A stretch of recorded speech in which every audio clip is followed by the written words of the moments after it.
Yo! Welcome back mga ka-homemate. At dito sa video na to ay mag-share na naman ako sa inyo ng isa na namang makabuluhang mga ideya tungkol sa pag-trading. Napakaganda po ang pag-uusapan natin ngayon. I-share ko sa inyo dahil dalawang HIN news ang pagtutuunan natin ng pansin. Mag-trading tayo dito sa dalawang currency, which is ay Canadian dollar and then the US dollar. Pagtutuunan natin yan, ituturo ko sa inyo, i-share ko sa inyo kung paano mag-trading dito sa dalawang HIN news. Pagsasabayin natin yan sa iisang currency pair, which is ay USD CAD. Okay? So ito ngayon ang sitwasyon dito sa USD CAD or dito sa HIN news, which is ay mangyayari ito mamayang 8:30 PM. US session po yan, US session. Nauutal ako mga ka-homemade, pero okay lang yan. So napakaganda po ang mangyayari nito mamaya. Ay posibleng dalawa ang magiging scenario nito, either spikes down or spikes up. Pero tutukuyin natin yan mamaya, ituturo ko sa inyo at i-actual natin gamit ang naked chart. Mag-uumpisa tayo from the start mismo para mas masusubaybayan mo, para mas malalaman mo ang pag-trading from the start mismo. At gagamit din tayo dito ng trend line, support and resistance support para mas matukoy natin ang magiging posibleng daloy ng market na i-trading natin. Kaya stay tuned lamang. At kung sakali man useful ang video na to, nakatulong sa inyo, ay pakilike po ang video na to. Mag-subscribe ka lang, click mo ang notification bell for more video updates na rin sa mga bagong tutorial natin na makabuluhan, na makakatulong sa inyo para maging profitable trader kayo. Okay? So, let's go! At ang kasalukuyang nakikita nyo ngayon ay ang gold, Pero mamaya ang gagawin natin ay mag-share ko sa inyo tungkol dito sa HIN news para mamayang US session at merong CAD at saka USD. Sa iisang oras lamang USD as the base currency and CAD as the code currency. Ang gagawin natin mamaya ay magte-trading tayo dito sa iisang currency pairs, which is ay Canadian and Canadian dollar and US dollar. Magkakaibang HIN news currency, pero pagsasamahin natin ito mamaya sa pag-trading sa iisang currency pair, which is ay USD CAD. Okay? Which is ang gagawin natin dito ay isang currency sa dalawang HIN news. USD CAD, which is ay wala pa siya dito. Ilalagay natin ang USD CAD. USD CAD. Lagay lang natin dyan. Paliitin mo lang.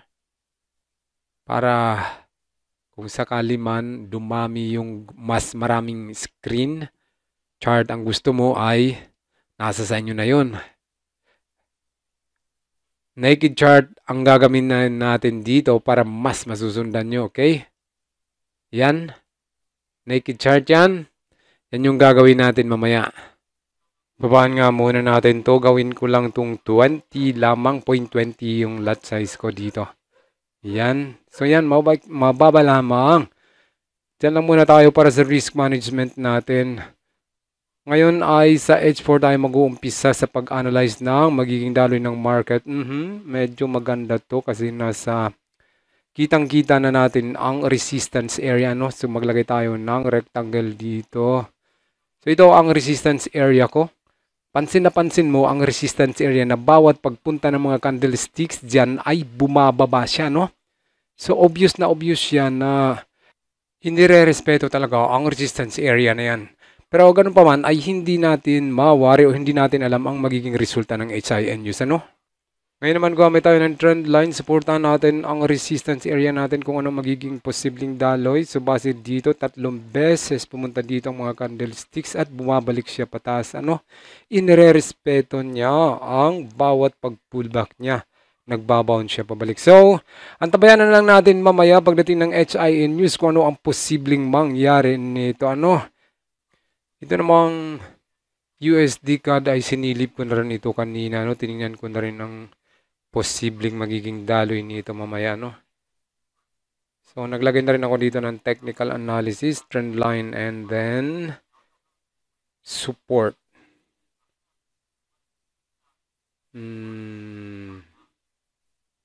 Pero hindi tayo dito. Linagyan ko lang siya ng konting analysis para kung sakali man ay gusto ko mag-trade dito ay hinihanda ko na ito yung magiging posible ano kapag ka nag-touch siya dito sa fresh resistance nito ay pwede siyang mag-break dyan or pwede ring mag-bounce siya pabalik dito sa support area na to. So yan yung mga tinitingnan kong possibility na kung sakali man ay gusto ko mag-trade dito mamaya ay mag-trade ako dito since USD naman yung hot news ano. Yung HIN news natin USD kaya pwede ako mag-trading dito sa Euro USD pero may pa-priority natin muna yung USD CAD kasi yun yung sinabi ko na dalawang currency pair pagsasamahin natin sa isang dalawang HIN news pagsasamahin natin sa isang currency pair which is USD CAD. Pero ganun pa man, ituloy natin. So, yan. Na kapag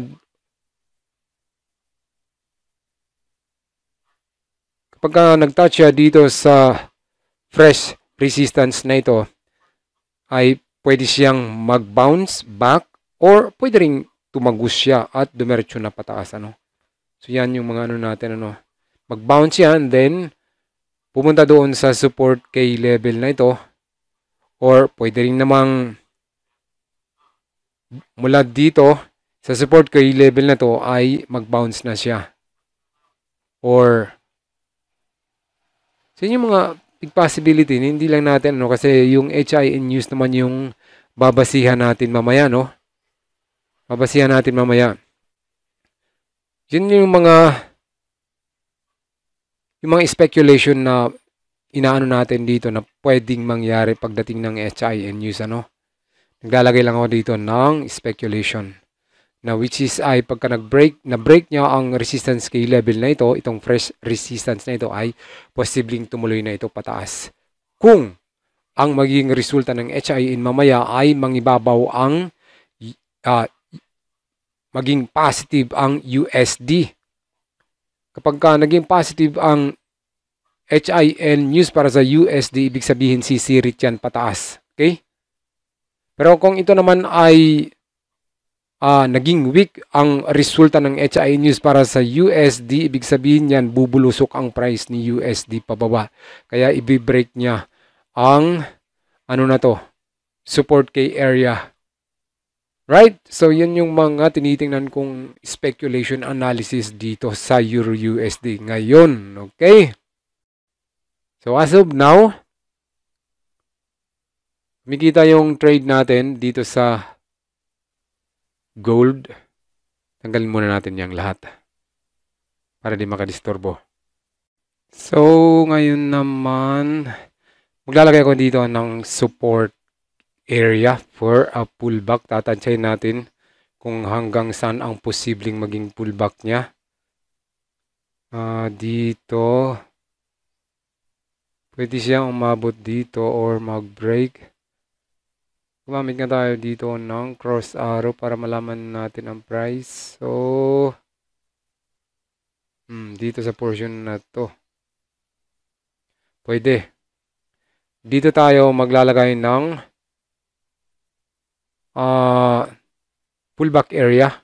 Dito kilalagay ang pullback area ko at dito rin tayo maglalagay ng take profit sa area na to. 2284 na price. Pwede siya mag-pullback dyan. So, pagdating natin dito ay magti-take profit tayo sa area na to. Naglagay tayo ng unang take profit. Yan lang muna as of now. So, kagaya ng in-illustrate natin, kapag nag-touch siya dito and then bumalik dito sa support area na to at saka bumalik pababa, ibig sabihin yan, diretso ito pababa. Okay? So as of now, hayaan na muna natin yan. Pause lang tayo, balik tayo later. 2289. And then, okay. Kasi trail stop ito. Hindi to take profit. Ang take profit natin ay itong nasa baba. Magkano? $3 and then kapranggot lang. Ilapit natin. $3.19. Out of 51. Okay na yan. So, pause tayo. Balik tayo later para hindi ganang humaba ang video natin. Tingnan natin kung alin ang tatamaan. Itong 80 o itong 19. Ang liit naman. Ilapit natin. $4 and 58. So, pause tayo. Balik tayo later para hindi ganang humaba ang video natin. Nako, nangyari na. Ito ang naging sitwasyon ngayon. In-adjust ko yung take profit natin. In-trust ko siya. Pero kung hindi natin in-trust ay na-hit na sana yung take profit 1 natin. Hindi tuloy na-hit. Kasi nandito na sa baba. In-adjust ko kasi hinatak ko siya pababa. Yan yung resulta sa pagiging greedy. Gusto mo karami kagad. Ano yan? So, ang gagawin natin ay mag-close na muna tayo. Hindi na-hit yung take profit natin. Take profit 1 natin kasi inatras natin siya at naglagay lang tayo ng break even. Pero okay na yun. Right, kung nagtatanong kayo kanina kung bakit ako nag-sell sa kabila ng napakalaking bullish candle na ito, narito ang explanation ko kung bakit ako nag-sell. Ang ginawa natin dito ay gumamit tayo ng trend line to support dito sa resistance scale level natin, which kung papansin nyo ay tugmang-tugma at nang tumama siya dyan ay bumalik na ang candlesticks natin. So, yun yung to support our resistance. So, yun yung mga binasihan ko kanina dito sa gold, Tingnan natin kung magbe-break siya dito. Ngayon naman ay punta na natin ang USD card natin at umpisahan na natin sa pag-analyze. Gagamit ako dito ng rectangle at dito sa area na to ay ang support key level na to, which is ay ilang beses nag-touch ang mga candlesticks dito. Medyo matibay-tibay ito. Pero ganun pa man, ang babasihan pa rin natin dito ay ang high impact news, which is siya yung babali nito sa mga technical analysis natin. Ang naging resulta nito, yung impact ng news. Kasi yung trend line natin, bawat touch niya doon sa trend line natin ay sumisipa pabalik ang mga candlesticks. At base dito, lagyan natin dito, ito ang minor resistance natin. Itong area na ito ay ang minor resistance at yung nasa taas naman ay yung major resistance natin. Ayan, big possibility na yung red candle na yan pagkaroon ng spikes at positive ang US session ay sisipa yan. Tatagusin niyang minor resistance at pupunta siya doon sa major resistance natin. Kung naging positive or naging strong ang USD. Pero kung naging weak ang USD against Canadian dollar ay posible itong bumalik doon sa trend line natin. So ito yung mga speculation na tinitingnan natin. Ganun pa man, ang magdidesisyon nito ay yung resulta ng HIN news. Tagalin nga muna natin to. Malapit ang mag-umpisa. Ito na. Pumapatak na ang HIN news. So, ang actual ay hindi pa lumalabas para sa Canadian dollar. And then, dito sa USD CAD natin sa dalawang HIN news, magkahiwalay na currency for HIN news, the Canadian dollar and the USD. So, yan ang mga babasihan natin mamaya kung alin sa dalawa ang magandang sipa. Kung ang Canadian dollar ang magandang sipa, ibig sabihin ay bubulusok ang price ni Canadian dollar. Pero kung maging positive naman or maging strong si USD, ibig sabihin nito ay sisipa ito. Tandaan nyo yan, sisipa yan si US dollar kung maging strong ang HIN news para result para sa HIN news ni USD dollar. So yan, posibleng mangyari nito ay tagusin ang minor resistance including na itong major resistance natin, which is ay laging nare-respeto ang resistance area na yun sa taas. So yan, inuulit ko. Which is ay ginawa ko na ito kanina. Just ano lang ito. Para maulit lang natin, ma-remind lang natin. Yan yung mga big possibility. Bubulusok pa baba kapag ka-weak ang USD or strong ang Canadian dollar. Kapag ka-strong naman ang USD, mamaya ay tatagusin niya ang minor resistance at pupunta pa yan sa major resistance natin. And even, pupunta pa ito sa day 1, malaki ang posibilidad. Antabayan na lang natin, malapit na ang resulta. Tingnan lang natin. So kung nakikita nyo ang mga dito ang magiging actual result. Kung nasundan nyo ang video natin, kung paano mag-trading during HIN news, meron akong mga video dyan, bisitahin nyo lang kung paano basahin ang actual greater than forecast. Okay? So malapit na. Tabayan na natin, tanggalin nga muna natin itong nakakadisturbo tong linagay natin good. Ayun, nag-uumpisa na pala. So yan na, pumatak na. Ang sipa ng ano natin ay positive. Ibig sabihin, strong ang USD. Ayan, strong ang USD. Positive ang USD. Refresh natin para makita nyo. Oh, ito. Weak ang Canadian dollar. Pula ang Canadian dollar and then the result for USD is green and most especially ay mas mataas ang actual result compared to the ayan, nakita nyo yan. So, actual greater than forecast. Yun yung tinuro ko noon. Actual is greater than forecast is good for currency. Kaya lang, ang trading natin dito, yan, magsalang na tayo. Yan. Good. So, nagsalang tayo dito ng 3 salang. So, na-break na yung minor support resistance natin. And nandito na siya sa major resistance natin. At kapag na-break niyang major resistance na to, ay tutuloy-tuloy na ito pa taas. Kagaya ng ini-expect natin na kapag ka-strong ang USD, ICC pa yan at bibreak na ang minor including na itong major resistance natin. So, kung sakali bang useful nakatulong sa inyo ang video na to, ay pakilike po ang video na to. At kung sakali man ay sangayon ka ba dito sa ginawa ko, ay comment ka lang dyan sa comment section. I-comment mo na okay. Okay ba? Sulit ba? Marami ka bang nakuha na mga trading ideas at live trading pa ito? Kaya i-comment mo lang dyan sa comment section. Okay? Mag-comment lang kayo dyan. So ito, magbe-break na siya. Kapag ka na-break niya ito. Pagka na-break niya ito, ay didiretso na ito pataas. Okay? Wait lang natin na ma-break niya yan at didiretso niya yan pataas. At base din dito sa structure ng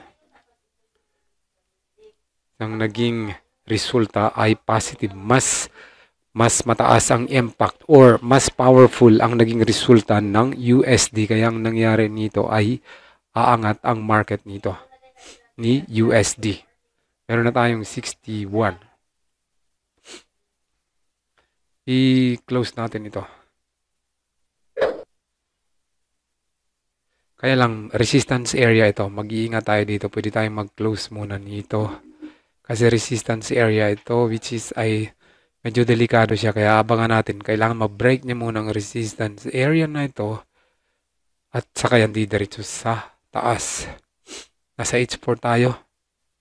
Pero sobrang likot ng market.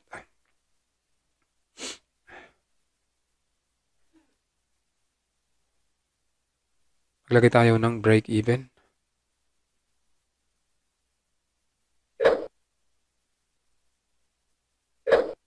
Okay na.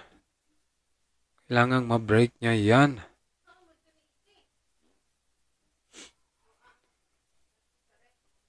Okay, tingnan natin kung didiri-diretso yan. Maglalagay tayo yun na. Sumerit na siya pataas.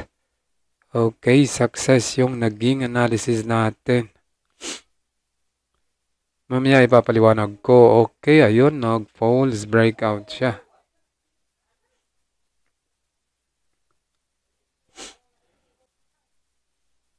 Kailangan mag-close tayo. Kumuha muna tayo ng profit natin. Mag-close tayo ng... Mag-iwan lang tayo ng isa.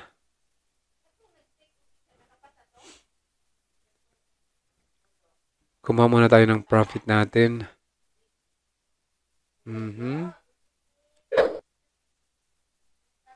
Idikit natin. Para walang talo. Magkano? $2. Wag lang yan. Matamaan man yan. Wala tayong talo. Break even. Susugal natin yan. Kasi titingnan natin kung ito ay false breakout lamang. Matatamaan yung break even natin. Okay lang yan. Kapag na-break niya ang resistance area na ito, ay yan na yan. Todo na yan pataas. Kailangan lang ma-break niya ang resistance area na ito. Saka yan di diretso sa taas. Nag-close tayo ng dalawang entry kanina para masiguradong may nakuha na tayong panalo. Suppose lang muna tayo. Balik tayo later. Alright, pumunta tayo sa D1. Kasi ang major resistance natin ay nasa H4 yun.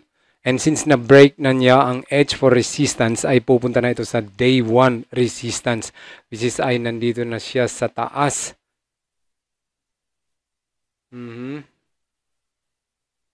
Ayan. So, ibig sabihin nito ay tutuloy na ito para sa day 1 resistance. Na-break niya na ang resistance natin sa H4. Good na ito. Good na.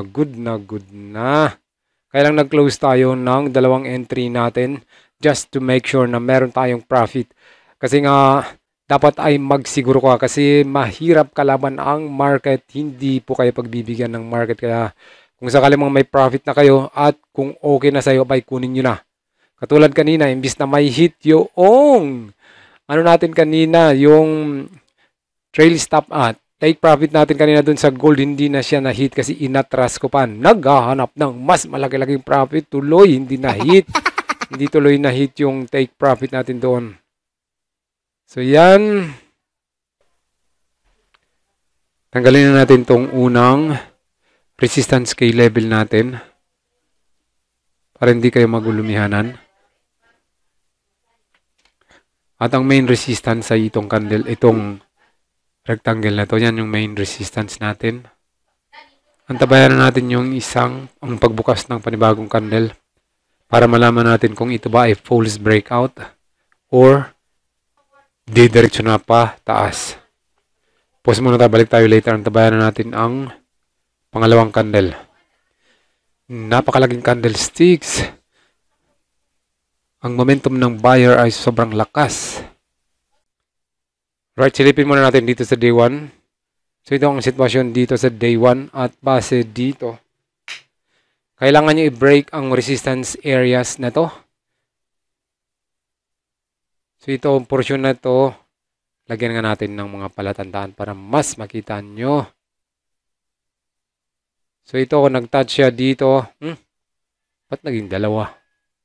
Tanggalin muna natin yan. Nagdalawa siya.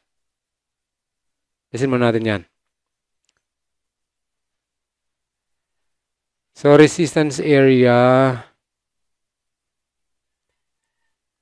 Ito resistance. Nag-touch dito, nag-touch dyan, at nag-touch ulit dito.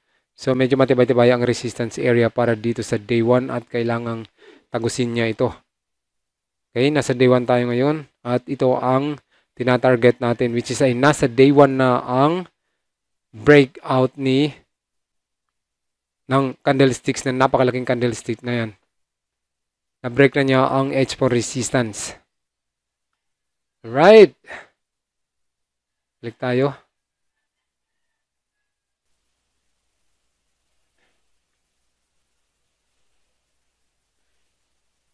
Tabayan na natin itong puting guhit na to.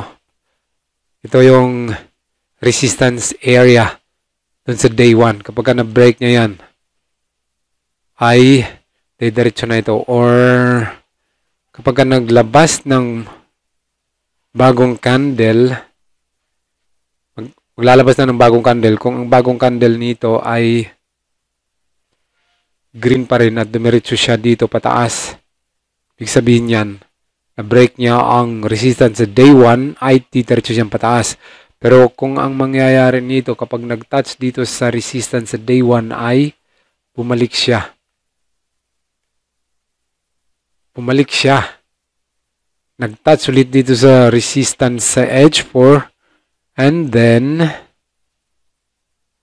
saka umangat ulit. Ibig sabihin yan ay tuloy-tuloy na ang pag-angat ng USD CAD na ito. Tabayanan natin ang panibagong candle na yan. Tignan natin yung panibagong candle na yan kung yan ba ay didiretso sa taas or babalik.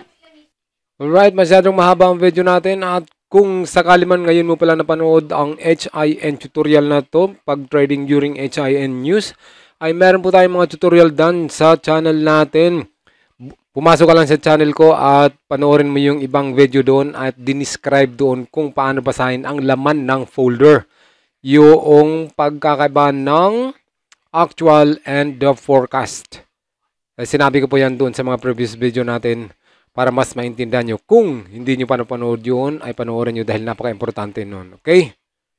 So, ngayon, okay, so success yung pag-analyze natin ng market at masyado nang mahaba ang video natin at I hope na nakatulong po sa inyo ang video na to. At kung sakali mang useful ay huwag kalimutang mag-subscribe at pakilike po ang video na to. So success ang ginawa nating pag-analyze guys at sobra-sobra na ang profit natin ngayon. So, hindi ko na po habain pa ang video natin at hanggang dito lang muna ang video natin at good luck po sa inyong lahat and thank you for watching po. Thank you for everyone. Good luck po!